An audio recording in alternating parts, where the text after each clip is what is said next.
Wonderland was wonderful, Dinah. Mad but wonderful. But Madeline lives in Paris. Paris. That's a Wonderland that's real. All I needed to do to get to Wonderland was to fall down a rabbit hole or step through the mirror. But let's face it, it takes money to get to Paris. Why does Paris have to be so far away? Far away? Oh, but no, mademoiselle. This is Paris. Oh, my. Excuse me for jumping like that, but I've never seen a mouse with a beret and briefcase before. Permit me to introduce myself. I am Francois, and I am a business mouse. I am conducting the Duval cheese survey to find out which type of cheese prefers the people living in this part of Paris. How curious. I'm afraid you aren't in Paris at all. Sacre, I must have made the wrong sick in the sick of the tunnel. You really came here from Paris? Mais oui, mademoiselle. Now, if you will only please tell me your favorite cheese, I am the very busy mouse. Now, Dinah, you're supposed to be polite to visitors, even mice. Don't worry, Monsieur Francois. Dinah doesn't really care for French food. What a pity that the cat is not born with a taste for fine cheese. If you will just tell me your favorite cheese, I can finish this strawberry pot, and then zoop, I pedal the pump back to the Duval cheese factory. In Paris? Oui, Paris, naturellement. Now, your favorite cheese, is it bleu, roquefort, camembert, bois de Sully? But you must tell me something first. In Paris, do little girls really have adventures? Like in this book. Let me read it to you. Or perhaps Chantilly, or Emmental, Pont-l'Évêque, or Limburger? In an old house in Paris, all covered with vines. I know well this little Madeline. She is so full of the crackly pops. Oh, Francois, would you take me to Paris with you? I want to meet Madeline. Hello, mademoiselle. I am conducting the cheese survey, not the travel bureau. All right. I'll tell you my favorite cheese if you'll promise to take me to Paris. Cheeseburgers. Cheeseburgers? Cheeseburgers! Oh, it is too much for my little mouse heart. Fine cheese is my life, my love, my profession. The great cheese is like the great wine. It must be savored for itself alone. But cheeseburgers... What is your name, poor dear? But cheeseburgers are good. Alice. Please, mademoiselle Alice, s'il vous plaît. You have much to learn. I come from the proud mouse family that knows their cheese. My great-great-grandmouse was the great Anatole. Anatole? Oui, Anatole. A mouse among mice. A mouse of France. In all of France, there was no happier mouse than Anatole.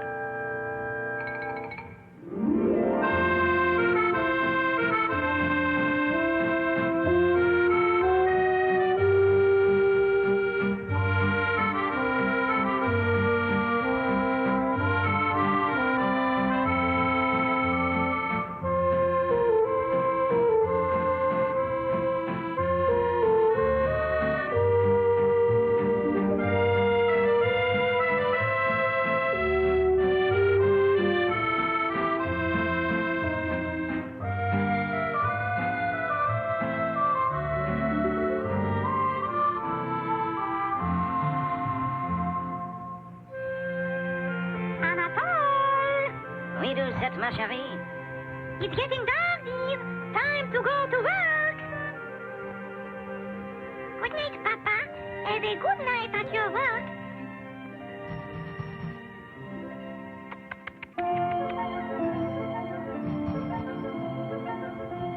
Mama, where does Papa work every night?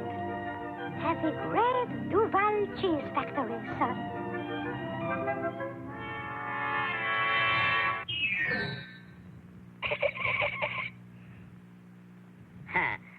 Good evening, cheese testing room.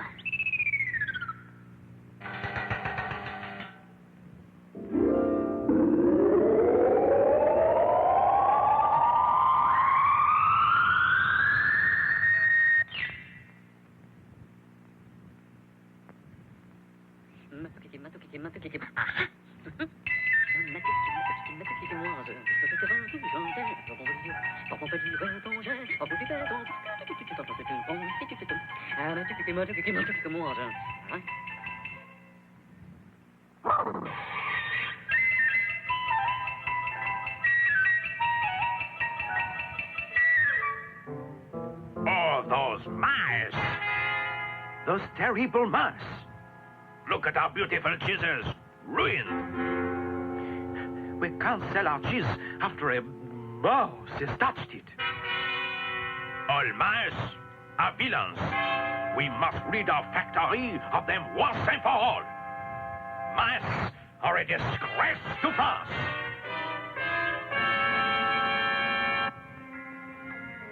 I never dreamed that people disliked us so. I only took just enough for our little family. Oh, it's awful to be so unwanted. What a pity. We have nothing to give people in return for what we take.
I may be only a mouse, Monsieur Duval, but I know cheese.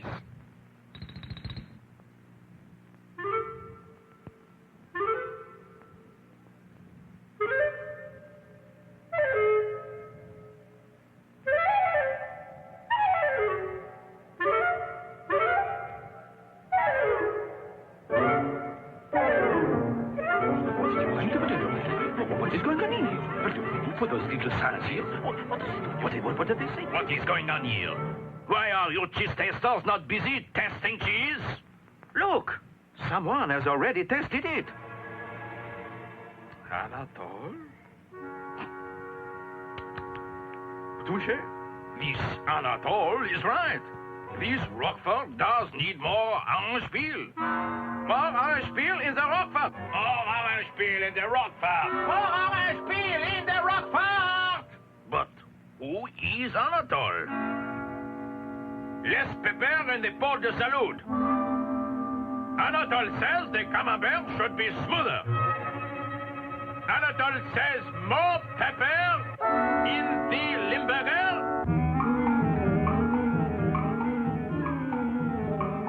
People are buying our cheese as fast as we can make it. Anatole, whoever he is the finest cheese tester in France. I must meet him tonight and thank him personally. You're doing a fine job, dear. Monsieur Duval's cheese is better than ever, but maybe a smidge less salt in the cheddar. When Monsieur Anatole arrives, I shall kiss him on both cheeks. Mwah! Mwah!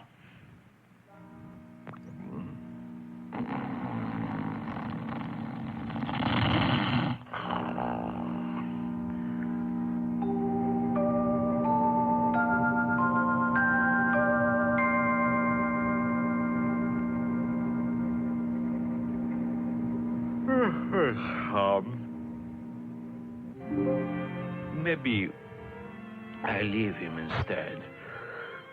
A nice letter.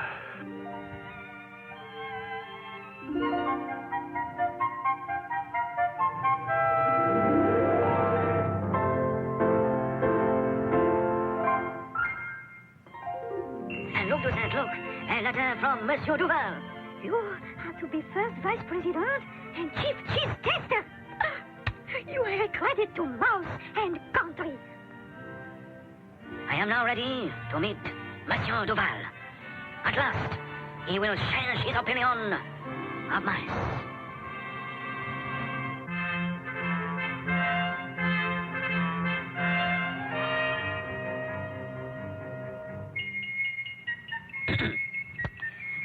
Pardon, monsieur. Allow me to introduce myself. A mouse.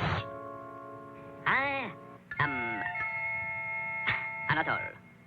Anatole? A mouse? A mouse! Mademoiselle Eclair, come quickly. Observe. He is Anatole. He's a mouse, monsieur. He is Anatole! Quickly, you know what to do. Oui, Monsieur Duval. Oh, thank heaven. Oh, she is just in time. No, monsieur. It is a mistake. Go away, s'il vous plaît. Go away. Wait.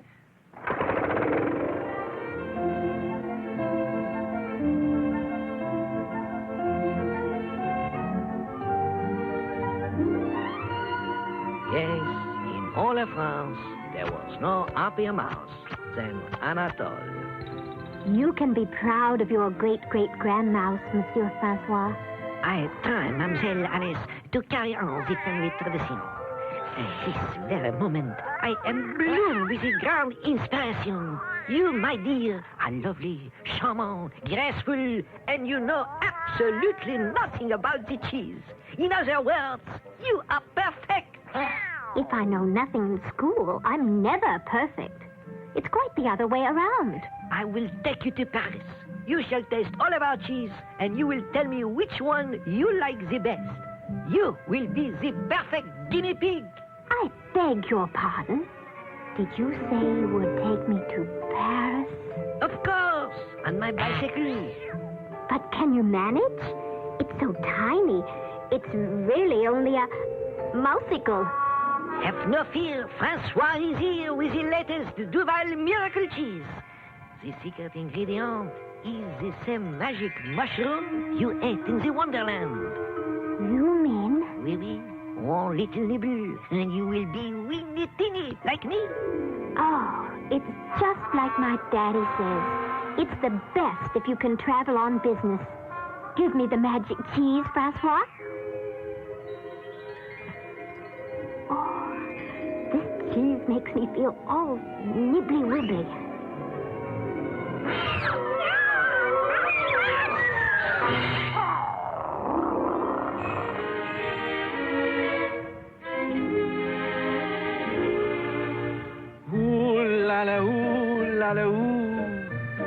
I'm here and so dear are you.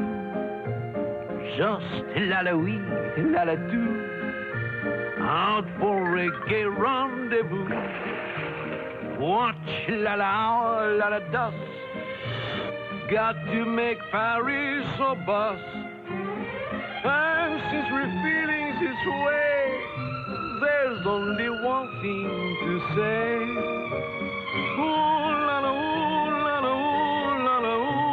I'm here and so are you.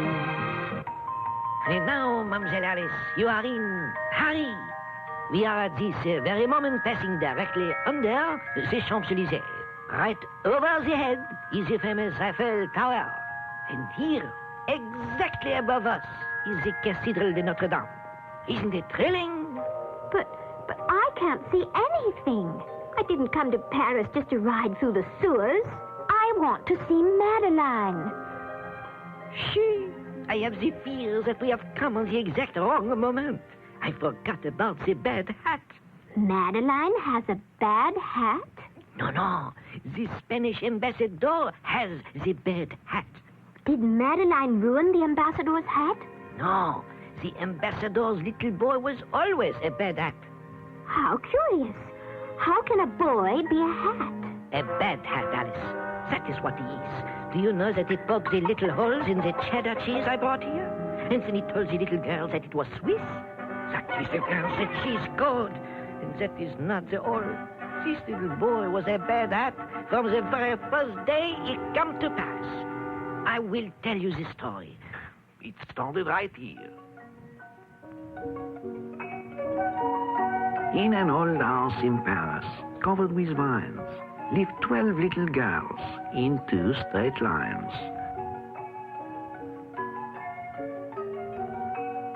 They left the house at 9:30, in 2 straight lines, in rain or shine. The smallest one was Madeline. One day, the Spanish ambassador moved into the house next door. Look, my darlings, what bliss, what joy! His Excellency as a boy. Madeline said, it is evident that this little boy is a bad hat. In the spring, when birds sing, something suddenly went zing, causing pain or shock surprise during morning exercise.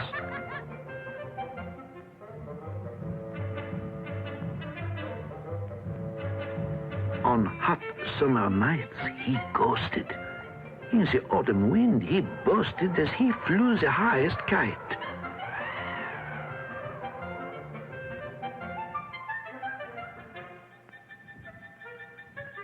Year in, year out, he was polite.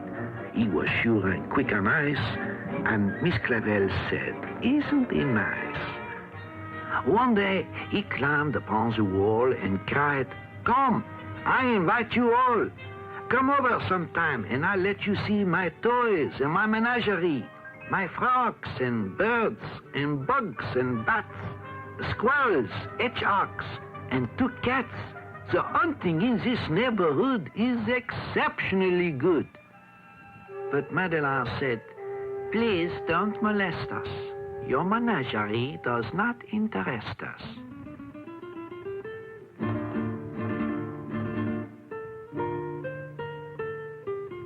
He changed his clothes and said, I bet this invitation they'll accept. Madeline answered, a torero is not at all our idea of a hero. The poor lad left. He was lonesome and blue. He shut himself in. What else could he do? But in a short while, the little elf was back again, and his old self. Said Miss Clavel, it seems to me he needs an outlet for his energy. A chest of tools might be attractive for a little boy that's very active.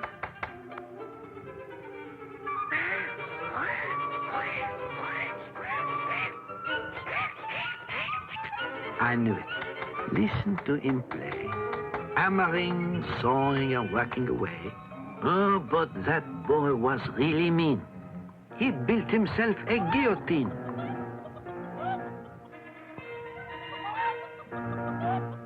He was unmoved by the last look the frightened chickens gave the cook.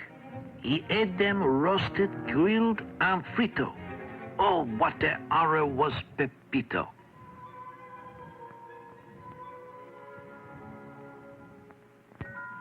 One day, when out to take the air, Madeline said, oh, look who's there. Pepito carried a bulging sack. He was followed by an increasing pack of all the dogs in the neighborhood. That boy is simply misunderstood. Look at him bringing those doggies food. He said, let's have a game of tag and let a cat out of the bag. There were no trees, and so instead, the cat jumped on Pepito's head. The marchers listened to the poor boy crying, oh, secure! Which you must cry if by any chance you're ever in need of help in France. Miss Clavel ran fast and faster to the scene of the disaster. She came in time to save the bad hat, and Madeline took care of the cat. There was sorrowing and pain in the embassy of Spain.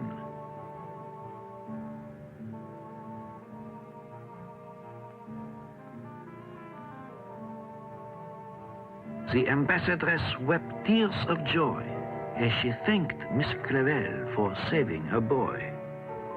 Nothing, said the ambassador, would cheer up poor Pepito more than a visit from next door. Only one visitor at a time. Will you go in first, Miss Madeline? So Madeline went in on tiptoe and whispered, can Can you hear me, Pepito? It serves you right, you horrid brat, for what you did to that poor cat. I'll never hurt another cat, Pepito said. I swear to that. I've learned my lesson. Please believe I'm turning over a new leaf. That's fine, she said. I hope you do. We all will keep our eyes on you. And lo and behold, the former barbarian turned into a vegetarian. And the starling and turtle, the bunny and bat, went back to their native habitat.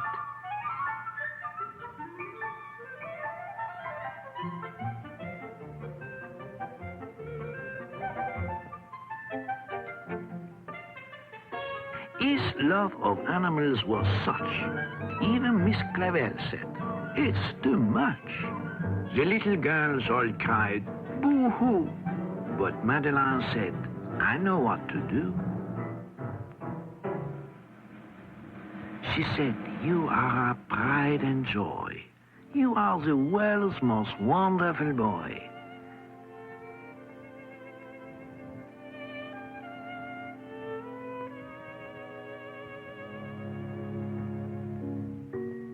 They went home and broke their bread and brushed their teeth and went to bed. And as Miss Clavel turned on the light, she said, "I knew it would all come out right." I knew it would come out all right, too. And now I want to meet Madeline myself. But, ma chérie, first you make the promise that you will taste the Duval cheese and tell me which you like the best. I'll tell you right now. I just remembered my real favorite, cottage cheese and jelly. Cottage cheese and jelly. Sacre bleu! I have made the grand boo-boo. This girl has no soul. For the cheese connoisseur, cottage cheese and jelly is even worse than the cheeseburger. Mon Dieu, I shall never smile again. I don't care if you smile or not. You promised to show me Paris, and if you don't, I won't eat any of your silly cheese at all. And if you don't stop frowning, your face will freeze that way. Just like the frowning prince. Ah, if I were a prince instead of only a business mouse, I would never frown. I would smile all the time as I tasted every cheese in my kingdom. Well, I can tell you about a prince who always frowned, and nothing could make him stop. Not even a fragrant slice of camembert? Not even that. He lived in a faraway land, even farther than Wonderland. One day, his father, the king, sat upon his throne, reading him a story. Once upon a time, in a faraway land, there lived a beautiful princess with an irresistible smile. All who gazed upon it were forced to smile themselves. Nobody could make me smile. Look. Your face might stay like that, you know. It is staying like this. It will move. Be quiet. And next to the kingdom of the smiling princess was another kingdom. I want that frown removed from your face immediately. It is a royal command. It is an immovable frown. It is not. It is so. There is no such thing. What is the trouble? Did you have a bad day at the wars? It was an excellent day. One glorious victory after another. I have an immovable frown. You have not. It will go away. How can that go away? We'll see.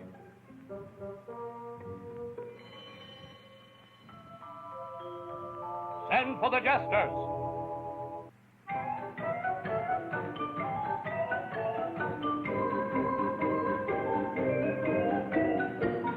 Send for the jugglers.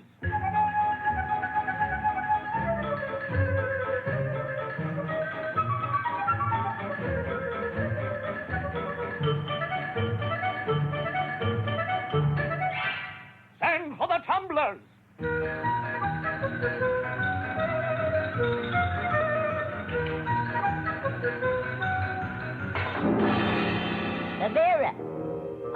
looked at it. The tumblers did it. They shook the walls and cracked the glass. Enough.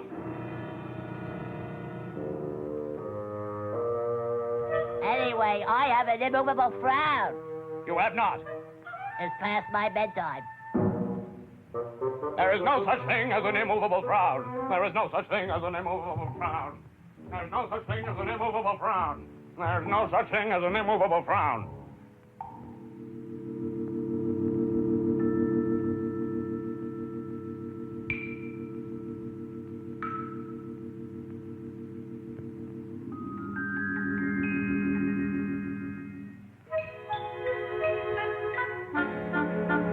I told you it was an immovable frown. You'd better get your opera on. You'll be late for the wars. I'm not going to the wards this morning. The Grand Wizard will know what to do about that. He can't do anything about it. Nobody can.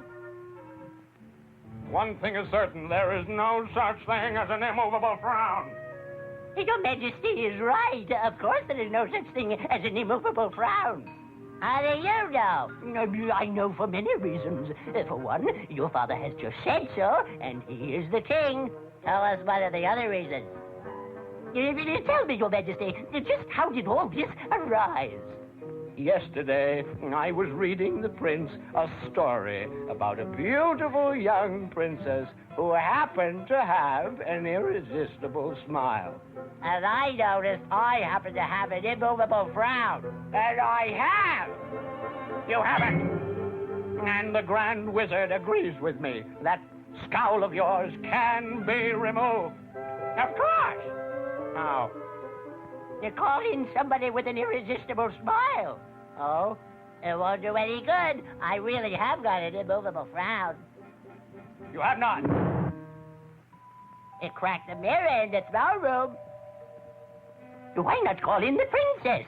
Unfortunately, the book says that the young princess with the irresistible smile lives in a kingdom that is far, far away. This kingdom of yours is a faraway land, Your Majesty. And if two lands are both far away, they must be close to each other. But there is no kingdom nearby except the one we are having the wars with. Well, then that must be the very one. Invite this other king and his family over for the weekend. What a pity we never have met socially. Since our great-grandfather's time, the wars have been going on without interruption. It seems like a great deal of bother merely to get rid of a frown. Look! What has he done to that potted plant? I only frowned at it. It was such a particularly healthy specimen, and besides, just before you arrived, I gave it an injection of my new miracle plant potion. That might explain it. Come! I have decided to call off the wars.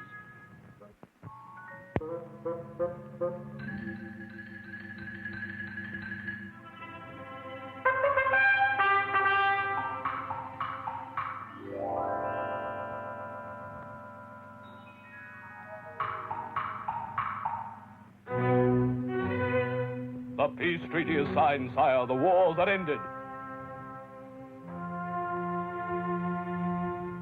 I don't know what I'll do with my time from now on. Did you see the young princess? Yes, Your Majesty. I gazed upon the princess myself. She has an irresistible smile. Very good. Let us prepare to entertain our royal guests for the weekend.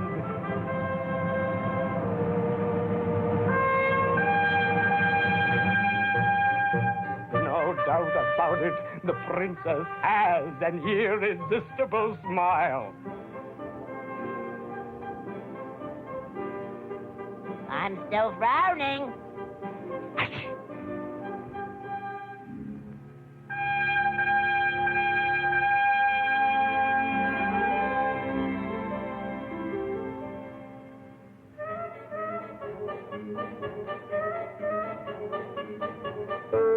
Put down that trumpet and say hello. Hello. Smile, girl, smile.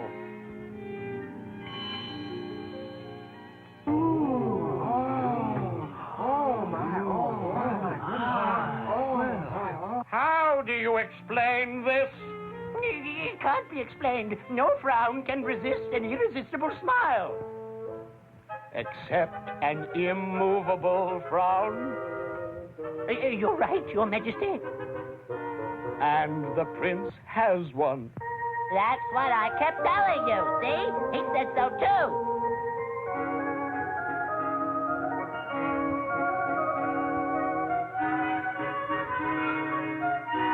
I have an immovable frown.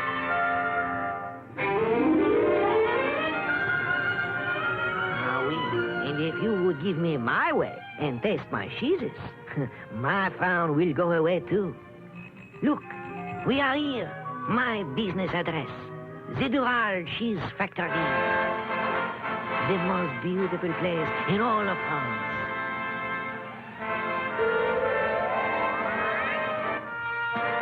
Is it not marvelous, Mademoiselle Alice?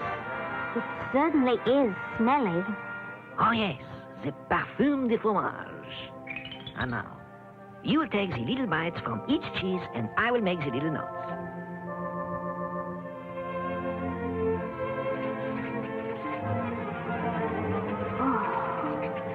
So many moons. So many moons. Oh, Francois, do you know what the moon really is? Certainement. The moon is made of the green Duval cheese. Pooh, it's not true. I once had a dream where I was a lovely princess named Lenore. Oh, mon Dieu, the poor girl has eaten too much of the wine cheese. And in the dream, I was dizzy in the stomach, just like this. The royal physician came to see me.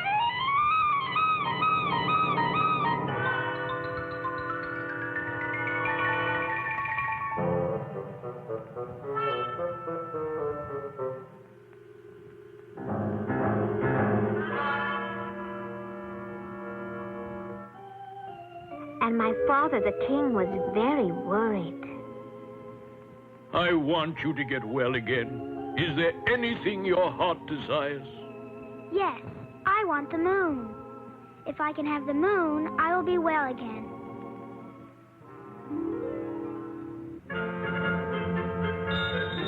Lord High Chamberlain, I want you to get the moon. If the Princess Lenore can have the moon, she will be well again. The moon? Yes, the moon. Get it tonight, tomorrow at the latest. It just happens I have a list of things I have got for you in my time, Your Majesty. Let me see now. I've got ivory and apes, peacocks, rubies, opals and emeralds, black orchids, pink elephants, blue poodles, gold bugs, scarabs and flies and amber, hummingbirds, tongues, angels, feathers, unicorns, horns, giants, midgets, mermaids, troubadours, minstrels, and dancing women, a pound of butter, 2 dozen eggs, and a sack of sugar. Sorry, my wife wrote that in there. I don't remember any blue poodles. It says blue poodles right here on the list, and they are checked off with little check marks, so there must have been blue poodles. Never mind the blue poodles. What I want now is the moon. But the moon is out of the question, Your Majesty. It is 35,000 miles away and it is bigger than the room the princess lies in. Furthermore, it is made of molten copper. I cannot get the moon for you. Blue poodles, yes. The moon, no.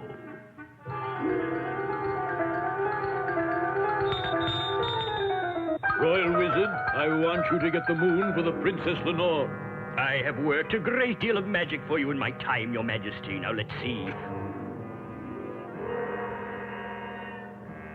I have squeezed blood out of turnips for you, and turnips out of blood. I have produced rabbits out of silk hats, and silk hats out of rabbits. I have conjured up flowers, tambourines and doves out of nowhere, and nowhere out of flowers, tambourines and doves.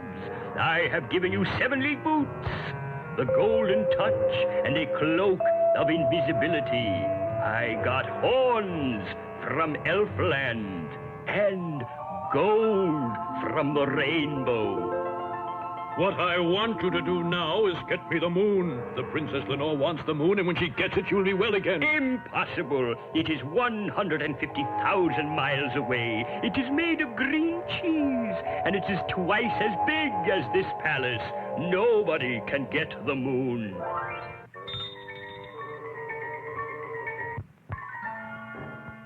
Royal mathematician, I don't want to hear all the things you have figured out for me since 1907. I want you to figure out how to get the moon for the Princess Lenore. When she gets the moon, she will be well again. I'm glad you mentioned all the things I have figured out for you since 1907. It so happens that I have a list of them with me. Now let me see. I have figured out for you the distance between the horns of a dilemma, night and day and A to Z. I have computed how far is up, how long it takes to get away, and what becomes of gone. I know where you are when you're at 6s and 7s, the price of the priceless, and how many birds you can catch with the salt in the ocean. 187,796,123, if it would interest you to know. I don't want to hear about 700 million imaginary birds. I want you to get the moon for the Princess Lenore. But, Your Majesty, the moon is 300,000 miles away. It is round and flat like a coin, only it is made of cardboard, and it is half the size of this kingdom. Furthermore, it is pasted on the sky. Nobody can get the moon.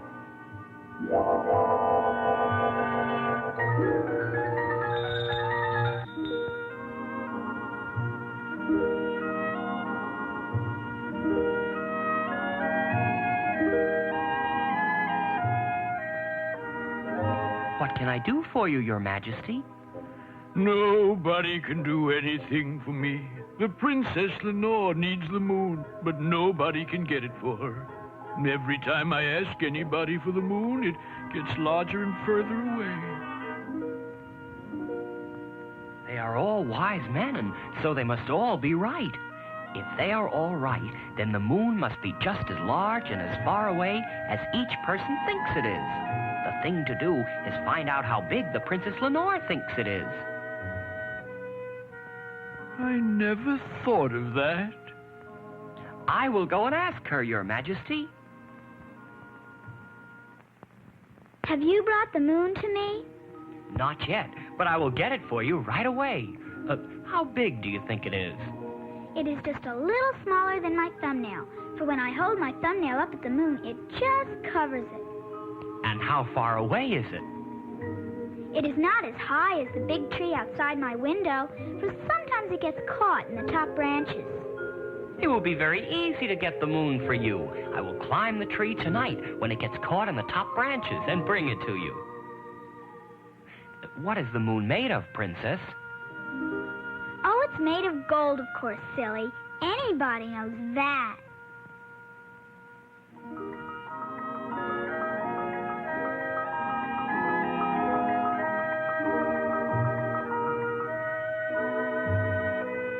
What is this thing what you have asked me to make?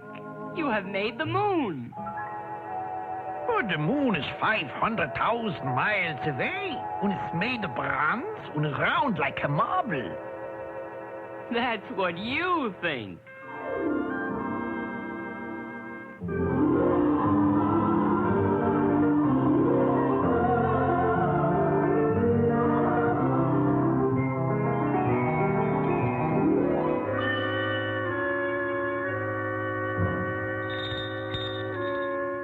We must keep the Princess Lenore from seeing the moon in the sky tonight. Think of something.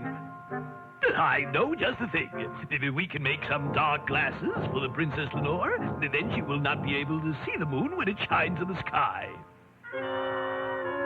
If she wore dark glasses, she would bump into things. Then she would be ill again. We must hide the real moon from Princess Lenore. How are we going to do that? I know what we can do.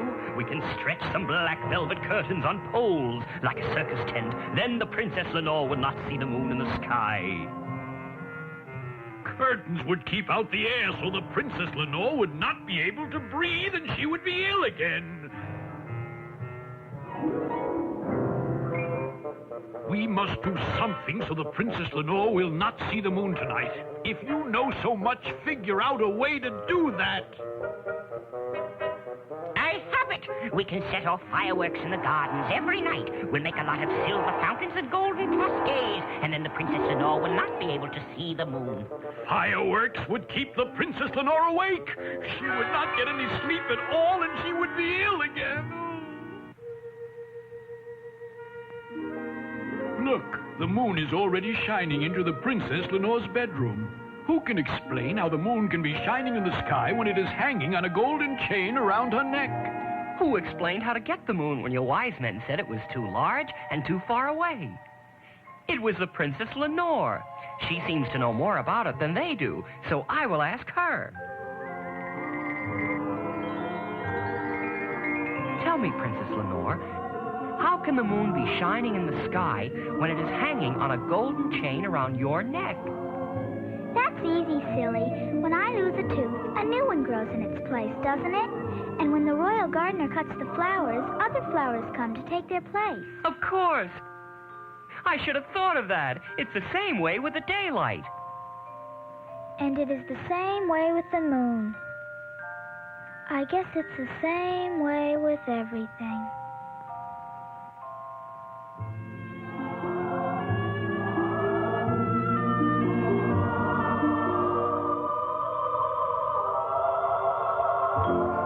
Charming dream, Alice. But please, can't you tell me which is your favorite moon? She's... Francois, you are a one-track mouse. Oh, they're all okay, I guess. But how can I be sure till I've tried them in a cheeseburger? Oh, no, not again with the cheeseburgers. I will be a disgrace to my family, to Monsieur Duval, to France. I am ruined. Now you're frowning again. But really, Francois, all of your cheeses are just fine. When I grow up, I'm sure I'll learn to like them. But now, can I please go to visit Madeline? Ah, bien, little lady. Let us go. But wait. We are just now passing the Gypsy Carnival, where I myself last saw the little Madeline. But this isn't where Madeline lives. Oh, but I saw her here with my own little beady mouse eyes. I was studying the cheese-eating habits of the gypsy camp, and I see they all sing. Of course, the story starts in that same little house all covered with vines, where live the little girls in 2 straight lines. They left the house at 9:30. The smallest one was Madeline.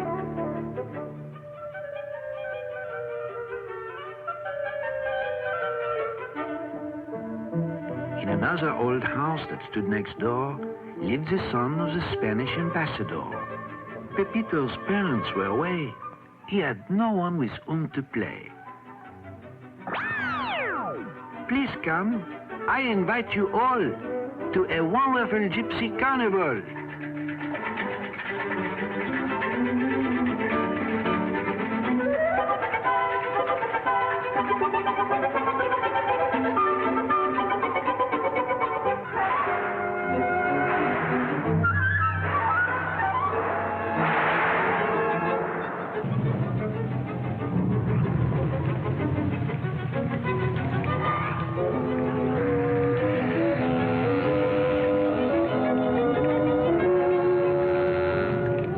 Children, off with these things. You'll eat in bed.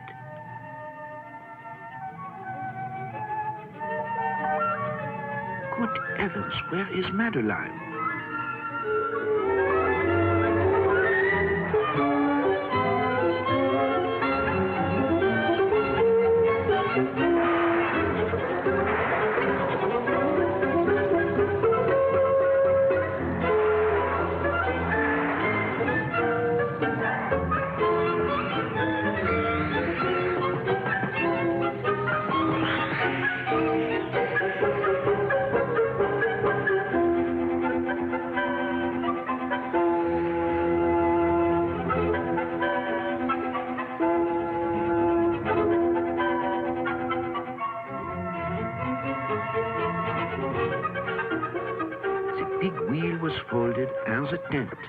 They packed their wagons and away they went.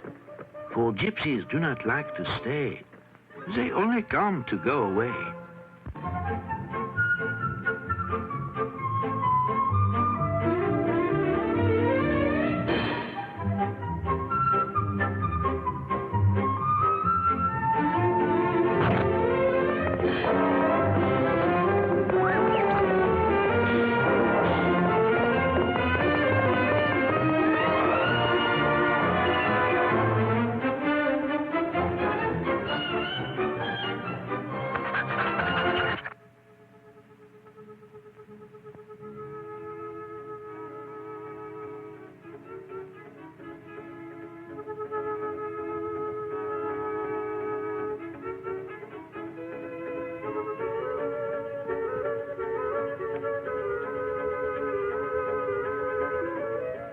Thank heaven, she said, the children are well.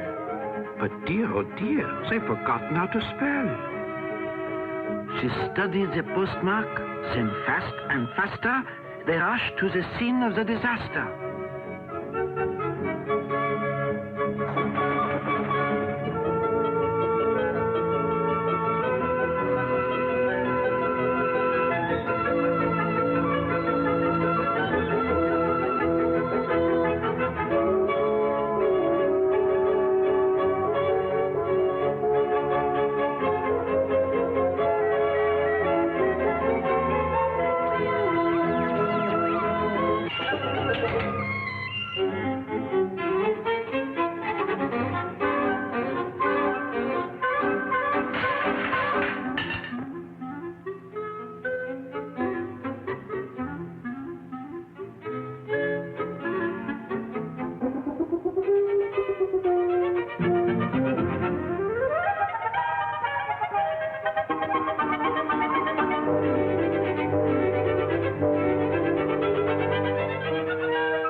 Better go back, for if we're not in a zoo or circus, we'll surely be shot.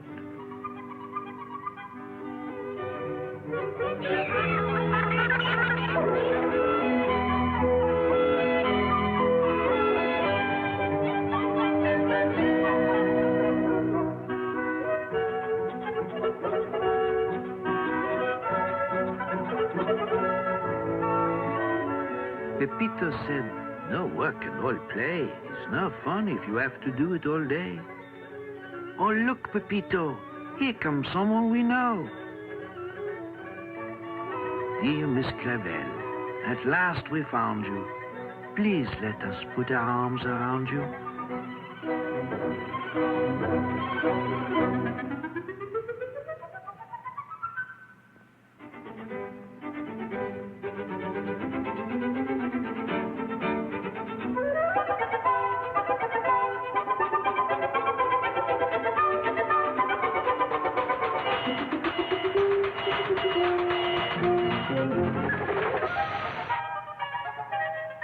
The best part of a voyage, by plane, by ship or train, is where the trip is over and you are happily home again.